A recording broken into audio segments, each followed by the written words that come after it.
రాబోయేటువంటి టెట్ రాసేవారు, రాబోయేటువంటి డిఎస్సి రాసేవారందరికీ ఒక ముఖ్య గమనిక ఏంటంటే, మనకు గతంలో అడిగినటువంటి డిఎస్సిలో old 10th class text book నుంచి ప్రశ్నలు ఇవ్వడం జరిగింది.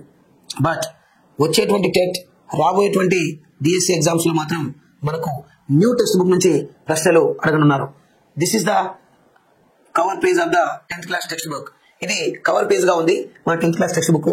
మరి ఈ టెక్స్ట్ బుక్ లో ఏ కంటెంట్స్ ఉన్నాయో ఒకసారి మనం పరిశీలించాలి. సో ఇందులో కెమిస్ట్రీ నుండి 4 చాప్టర్స్ ఉన్నాయి. కెమిస్ట్రీ నుంచి 4 చాప్టర్స్.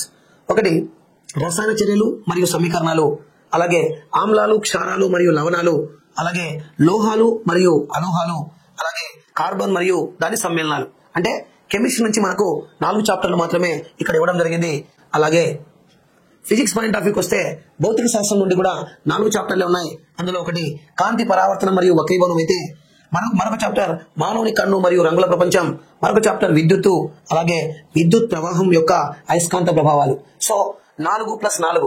సో ఫిజిక్స్ నుండి 4, కెమిస్ట్రీ నుంచి 4, మొత్తంగా 8 చాప్టర్లతో కొత్త పుస్తకం డిజైన్ చేయబడింది. ఈ చాప్టర్ నుంచి రాబోయేటువంటి కాంపిటేటివ్ ఎగ్జామ్స్ లో ప్రశ్నలు రానున్నాయి. వీటి మీద మనం ఖచ్చితంగా చదవాల్సిన అవసరం ఉంది. ఈ టెక్స్ట్ బుక్ ని ఫాలో కావాల్సినటువంటి అవసరం ఉంది. Okay, thank you.